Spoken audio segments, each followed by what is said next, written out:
Sanibonani bafowethu. Ngithemba ukuthi niyaphila nonke ingane zaKhaphela yonke nihamba kahle. Ngiyaye ngithi mina uma ngabe i-information kamoya noma ngithi ulwazi lakamoya uma usahamba uyolifuna ku Google uzohlupha la edlozini. Uma ngabe uzahamba nje ungene ku Google ubuza ukuthi uzohlupha mhlawumbe ngalithola ngalo kodwa nje uma uzodependa kulo uzohlupha mntakamkhulu.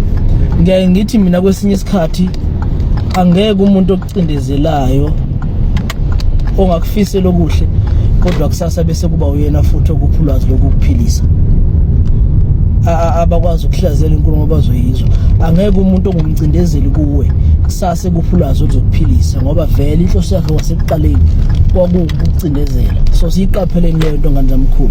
Wathi umkhulu umuntu thina la emoyeni ulwazi sithola kulesiziba sikamoya esifihlekile okuyilapha sithola khona ulwazi lesiphila ngalo. So asiqaphele ndingakho ngihlale ngithi noma ngiluleka abantwana la ekhaya ngithi